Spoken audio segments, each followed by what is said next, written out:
Terang aja lu. Kalau ditarget kaum globalis dan negara pendukung globalis, lu pastilah ditarget sama pejabat yang negaranya diokupansi sama globalis. Lu Westphalian sih, udah gitu lu terang-terangan lagi ambil posisi tersebut. Itu adalah kalimat dari guru besar filsafat kampus kenamaan di Jawa Tengah ketika berkomentar tentang akun YouTube Bosman yang dibungkam. Ternyata alhamdulillah balik lagi dengan persyaratan yang ketat. Sahabat tahu apa itu Westphalian? Istilah bagi orang atau pemimpin yang mengambil aliran nasionalis seperti Bung Karno misalnya, tokoh di Indonesia. Westphalian itu muasal lahirnya sistem demokrasi. Westphalian anti monarki atau anti kerajaan atau elitis, di mana sampai sekarang kaum nasionalis memang anti elitis berkuasa mutlak atau anti segelintir manusia mengendalikan seluruh sisa manusia hajat hidupnya. Westphalia Treaty atau Perjanjian Westphalia di sebuah tempat saat ini adalah wilayah Jerman di abad 17. Tahun 1648 perjanjian tersebut. Perjanjian ini adalah hasil kongres diplomatik besar sehingga menciptakan sistem tatanan politik baru di Eropa Tengah yang kelak disebut sebagai kedaulatan Westphalen. Sistem ini didasarkan pada konsep bernegara berdaulat yang tidak suka terhadap campur tangan pihak asing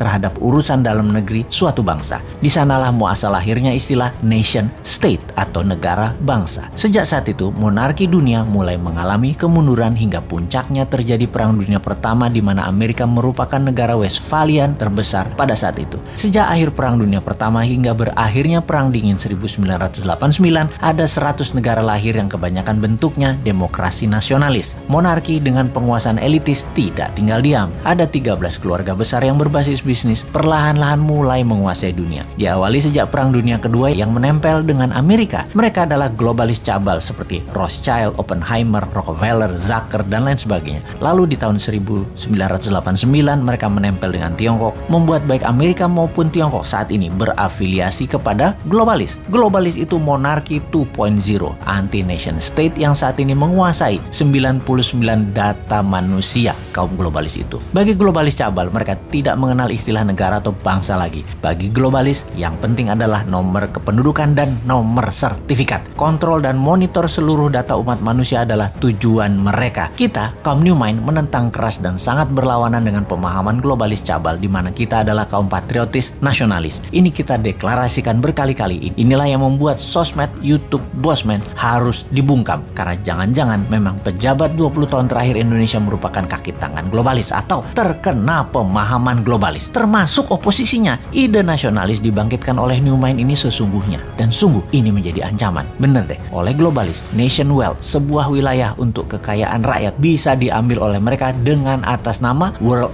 wealth, kekayaan dunia untuk dunia. Padahal kekayaan aset suatu negara ya milik rakyatnya seharusnya. Itu kalau rakyatnya pinter dan mentalnya nasionalis. Kalau rakyatnya dibodohin, rakyatnya melihat aset negara diambil asing yang didukung pejabatnya, dikatakan bener aja tuh tindakannya. Ya rapopo juga. Kenapa bisa sebodoh itu rakyatnya seperti negara tetangga? Karena kuatnya narasi propaganda yang dijaga ribuan buzzer. Dan itu solusi oleh mereka. Sungguh, bagi globalis, mereka harus pegang kekuasaan, mengontrol dan memonitor seluruh dunia, sementara mereka hanya segelintir 0,1% manusia. Aslinya tuh cabalis tidak peduli di Afrika mau banyak orang mati, di Timur Tengah banyak orang mati, Taliban, Al-Qaeda, ISIS bunuh orang banyak. Mana mereka peduli? Kalau perlu mereka biayai, termasuk membeli opiumnya Taliban. Mereka hanya peduli pada kekayaan dan kekuasaan alam monarki kembali lagi berkuasa. Rakyatnya susah di ujung-ujung, mati sekalipun mereka nggak pikirin, nggak peduli. Orang mati jutaan sama virus nggak peduli. Globalis itu yang penting dapat nomor sertifikat penduduk manusia dengan paksa menggunakan sistem sebuah pemerintahan yang taat pada mereka. Beda dengan kaum nasionalis yang akan meratakan kesempatan, menyamakan peluang untuk seluruh rakyat berbasis meritokrasi pejabatnya. Siapa yang berprestasi,